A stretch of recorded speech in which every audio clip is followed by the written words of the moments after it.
Baik, selamat pagi, siang, sore, ataupun malam. Perkenalkan, nama saya Rian Setio Pambudi dari Ketua Kelompok Sahabat Zul, dan saya akan memperkenalkan dua anggota lagi yang bernama Ilkam Rahmadana dan Zulfikar Amirullah. Di sini ada beberapa agenda presentasi yang akan kami jelaskan. Yang pertama yaitu tentang visi dan misi kelompok. Yang kedua, kunci keberhasilan kelompok. 3. Landasan teori leadership. 4. Pembahasan. 5. Motivasi leadership. Dan 6. Kesimpulan. Dan visi dan misi di sini kelompok, kita menjadikan sebuah kelompok yang solid dengan didasari oleh iman terhadap Tuhan, ilmu pengetahuan, berkarakter, dan jiwa kepemimpinan yang tertanam dalam pribadi masing-masing anggota kelompok.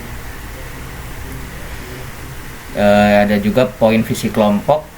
Poin misi kelompok yang pertama, bertakwa pada Tuhan dengan mengandalkan hal-hal baik yang sesuai dengan agama. Poin yang kedua, bekerja sama dengan solid antar anggota kelompok guna menghasilkan hasil yang maksimal.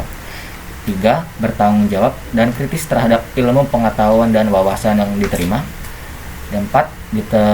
Menerapkan gaya kepemimpinan yang mencerminkan kepribadian diri sesuai dengan materi perkuliahan yang telah diberikan. Di sini ada beberapa poin tentang kunci keberhasilan kelompok. Yang pertama yaitu ide-ide baru dan kreatif, perhatian pada setiap individu kelompok, fokus pada cita-cita dan tujuan, dan yang terakhir solidaritas kelompok. Di sini ada juga beberapa problematika atau masalah pada konteks leadership. Di sini maksud dari visi yang kurang jelas yaitu tentang visi yang kurang jelas dari seseorang pemimpin dalam mengkoordinasi timnya akan mempengaruhi kinerja dari tim tersebut. Menetapkan visi yang akan terjadi pedoman jangka panjang harus selalu dipertimbangkan dan sebaik-baiknya. Memberikan kejelasan terhadap yang akan dicapai menjadi goals tim. Yang kedua, takut akan kegagalan. Yang dimaksud di sini ya tentang takut kegagalan seorang pemimpin, harus berani mengambil keputusan dan menanggung resikonya, atau butuh rencana dan tekad yang kuat bulat untuk membuat sesuatu yang mengakhirinya dengan baik. Namun, jika setiap akan kegagalan, kita akan terus berada pada zona nyaman. Bisnis atau perusahaan tidak akan mengalami kemajuan karena kekhawatiran tidak akan memaksimalkan hasil. Selanjutnya, eksekusi buruk di sini yaitu tentang strategi seorang pemimpin menentukan kinerja dari tim untuk mencapai tujuan dengan strategi baik, namun eksekusi yang buruk, target yang akan dicapai tidak akan maksimal. Oleh karenanya, belajar untuk berusaha menjalankan eksekusi yang baik akan meningkatkan kemampuan tim dalam bekerja sehingga setiap rencana bisa dijalankan dengan baik. Yaitu yang keempat, manajemen waktu yang kurang baik. Tanda-tanda memiliki manajemen waktu yang buruk adalah kita kerap terlambat, menunda-nunda pekerjaan, dan tidak dapat menyelesaikan pekerjaan sesuatu dengan deadline atau dengan tepat waktu. Jika mengalaminya, kita perlu memperbaiki dengan cara menggunakan waktu. Ingat, waktu itu sangat berharga. Uang yang hilang bisa dicari, akan tetapi detik yang telah berlalu tidak akan dapat kembali lagi. Selanjutnya, communication skill yang rendah. Di sini saya akan menjelaskan tentang communication skill yang rendah itu. Seseorang pemimpin harus mempunyai skill komunikasi yang baik untuk memberikan arahan dan penjelasan kepada tim. Ketika tidak memilikinya, maka kesulitan dalam mengatur anggota tim akan muncul. Selanjutnya, menghindari masalah atau masalah yang terakhir di sini adalah dalam menjalankan kehidupan seseorang pasti memenuhi masalah. Permasalahan yang muncul harus dihadapi dan dijalani. Seorang pemimpin yang baik tidak akan menghindari masalah. Ketika masalah tersebut dihindari, maka anggota tim tidak akan percaya pada kompetensi pemimpin mereka. Jadi di sini tuh saya akan menjelaskan menghindari dari masalah itu, yaitu kepercayaan menurut saya sangat penting di sini untuk seorang pemimpin, karena kepercayaan itu adalah nilai utama bagi seorang leader. Apabila sudah tidak dipercaya, maka oleh anggota untuk apalagi ikut bersama leader kalau misalnya tidak dipercaya lagi. Jadi menurut saya di sini adalah nilai terpenting adalah kepercayaan anggota kepada pemimpinnya. Oke, selanjutnya di sini akan dijelaskan oleh saudara Ilham.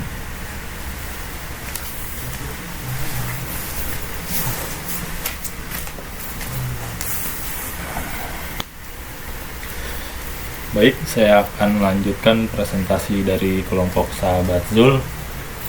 Pada kesempatan ini kita masuk di sesi pembahasan. Nah, landasan teori dari leadership yang dianut atau yang digunakan oleh Bapak Nadiem Makarim yaitu transformational leadership. Di sini ada beberapa pengertian dari transformational leadership. Yang pertama yaitu dari Schippers. Transformational leadership memungkinkan untuk berpikir kreatif, menganalisis masalah dari perspektif berbeda, dan memberikan solusi yang lebih baik dengan memanfaatkan teknologi yang terus berkembang pada saat ini. Yang kedua yaitu dari Eisenberg dan Börner pada tahun 2013. Yaitu transformational leadership merupakan pemimpin yang mampu memotivasi pengikutnya untuk melakukan yang terbaik dan membuat pengikut mereka mendahulukan kepentingan bersama untuk berjuang mencapai tujuan atau misi yang lebih tinggi yang telah dijelaskan atau ditetapkan pada sebuah kelompok atau tim. Yang ketiga yaitu dari menurut Gill pada tahun 2016, yaitu beliau menyatakan bahwa perusahaan dapat mengurangi stres kerja dengan mengadopsi transformational leadership style.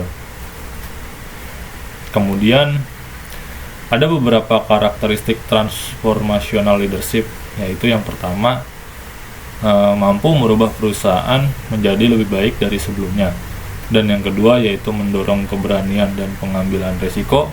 Yang ketiga, percaya pada orang-orang atau individu pada setiap anggota tim atau kelompok. Dan yang keempat, pembelajaran sepanjang hidup. Kemudian ada memiliki kemampuan untuk mengatasi kompleksitas, ambiguitas, dan ketidakpastian. Dan yang terakhir yaitu seorang pemimpin menentukan tujuan perusahaan dan terus berusaha melaksanakannya sampai tercapai atau sampai titik akhir.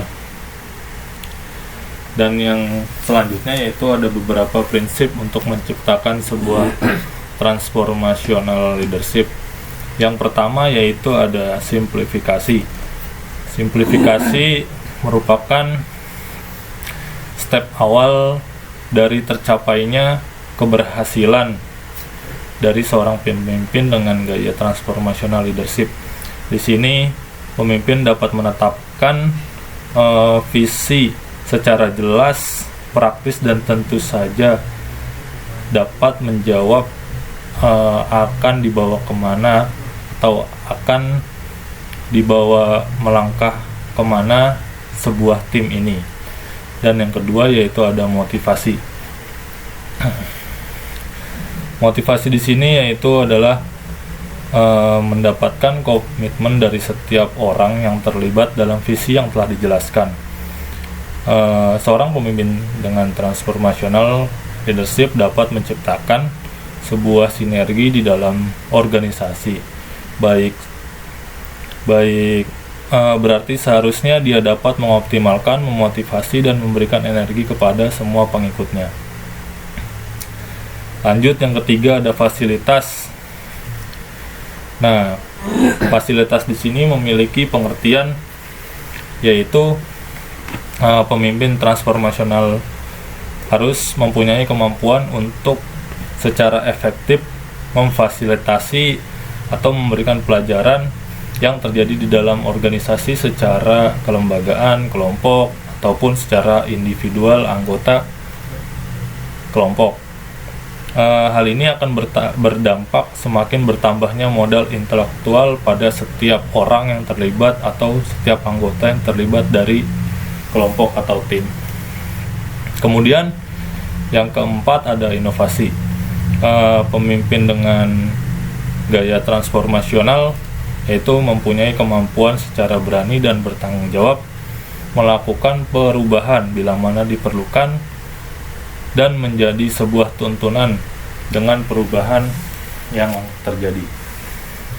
Dalam sebuah organisasi yang efektif dan efisien, setiap orang yang terlibat perlu mengantisipasi perubahan dan seharusnya mereka pula tidak takut akan perubahan yang terjadi.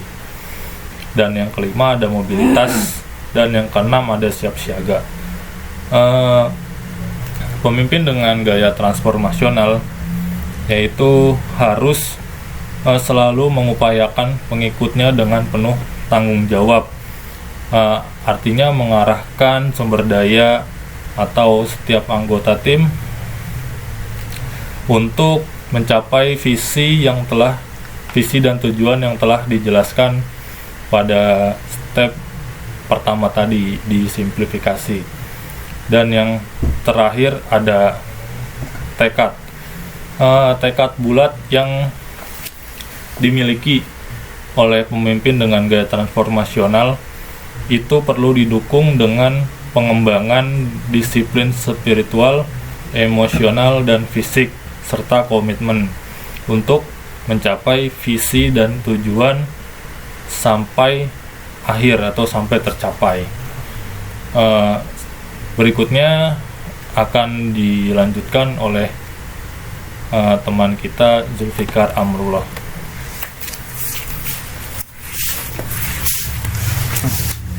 Baik, terima kasih atas kesempatannya yang diberikan. Jadi kelompok kami dalam proyek akhir ini akan menjelaskan atau membedah terkait gaya kepemimpinan yang dimiliki oleh beliau Nadiem Anwar Makarim, nama lengkapnya. Sekarang yang menjabat menjadi Menteri Pendidikan dan Kebudayaan Indonesia.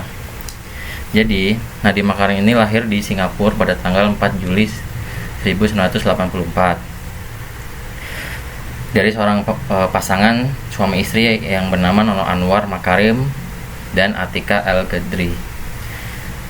Dalam perjalanan hidupnya, Nadiem Makarim bersekolah di Jakarta, lalu berpindah ke Singapura ke tempat beliau dilahirkan untuk melanjutkan studi sekolah menengah pertama dan SMA-nya. Kemudian melanjutkan studi ke Universitas Brown dengan jurusan International Relations di Amerika selama 2 tahun dan mengikuti program exchange di London School of Economy dan mengakhiri perjalanan karir studinya di Harvard University dengan mengambil program studi Business School dan mendapatkan gelar MBA. Nah, selain itu kami juga mengkritisi terhadap perjalanan karirnya Nadiem Makarim. Beliau pernah bekerja di McKinsey & Company Jakarta, menghabiskan kurang lebih waktu 3 tahun. Dia juga pernah bekerja sebagai CEO founder dan managing di sebuah perusahaan Zalora Indonesia, lalu menjadi Chief Innovation Officer di perusahaan Kartuku. Dengan memutuskan untuk memulai bisnisnya dengan sendiri, memberanikan diri, dan akhirnya pada tahun 2011 dia menciptakan suatu perusahaan startup, salah satu perusahaan terbesar atau bisa disebut sebagai unicorn karena pendapatannya yang mampu di atas 1 triliun, yang bernama Gojek. Nah, dalam perjalanan karirnya di Gojek, beliau banyak mengalami perubahan dari segi leadership dalam hidupnya, menganut transformasional karena yang pertama dia mengembangkan ide-ide kreatif untuk memecahkan masalah dan mencoba mendorong pengikutnya untuk menjadi kreatif dan inovatif.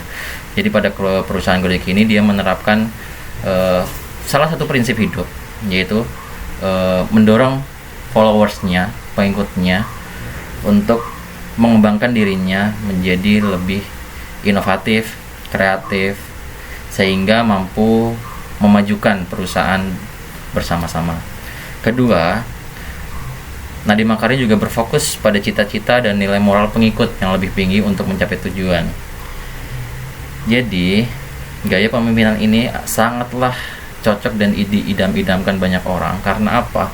Karena aset dari perusahaan, yaitu karyawan, dia sangat diberikan haknya untuk kemajuan bersama.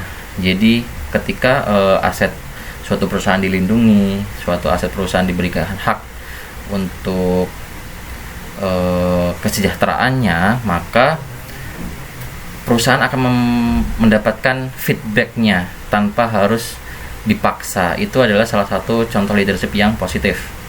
Kemudian lanjut bahwa seorang Nadiem Makarim itu memperhatikan individu menjadi aspek terpenting dari kepemimpinan transformasional, bahwa pengikut itu tidak harus dipancing, dipaksa untuk mengikuti apa arahan dari seorang pimpinannya, namun dengan sukacita, dengan keikhlasan, maka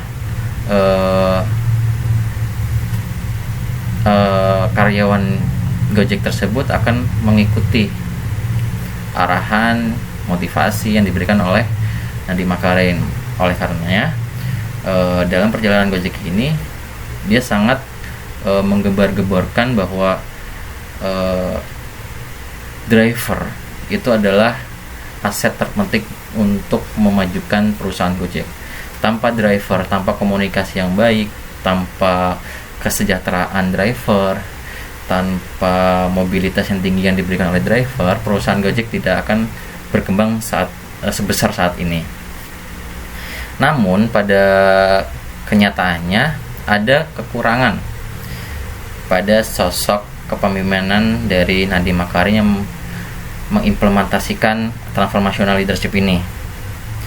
Dalam memimpin sebuah perusahaan besar seperti Gojek, kita harus benar-benar memperlihatkan lingkungan sekitarnya agar tidak terjadi kesalahan atau menimbulkan masalah baru.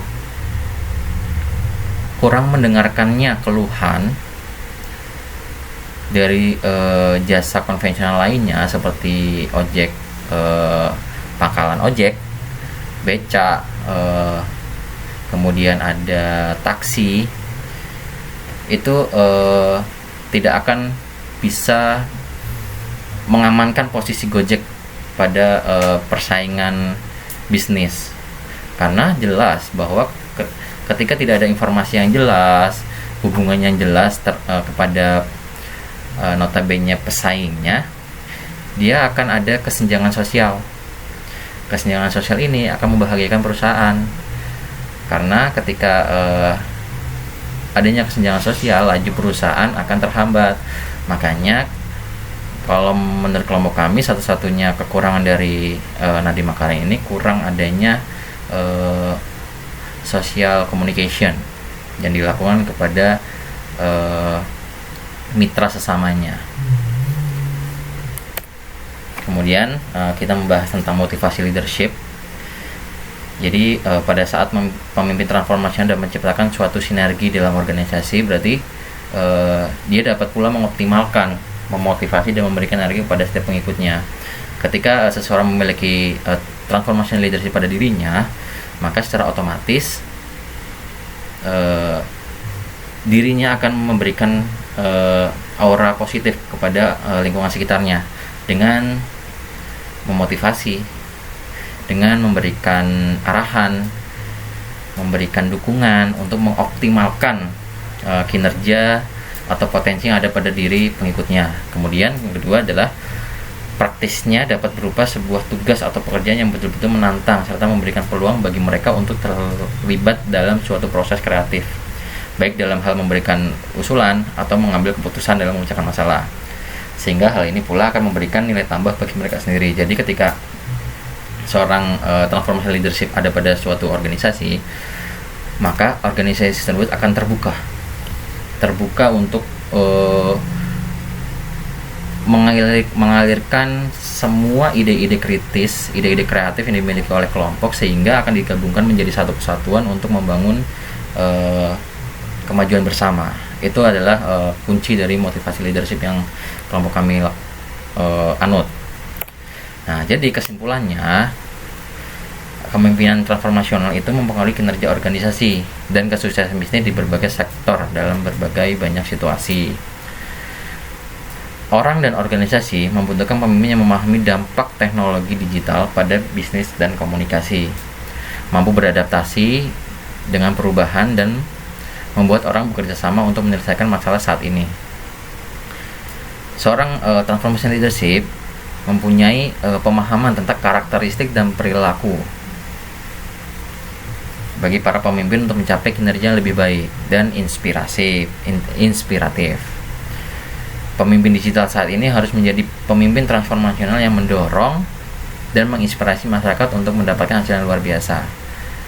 Dan yang terakhir adalah pemimpin transformasional adalah orang yang mempunyai kunci perubahan sosial dalam organisasi serta lingkungan, sehingga lingkungan setempat akan sejahtera, maju, dan berkembang. Demikian presentasi dari kelompok Sahabat Zul. Kurang lebihnya kami mohon maaf. Saya akhiri. Selamat malam.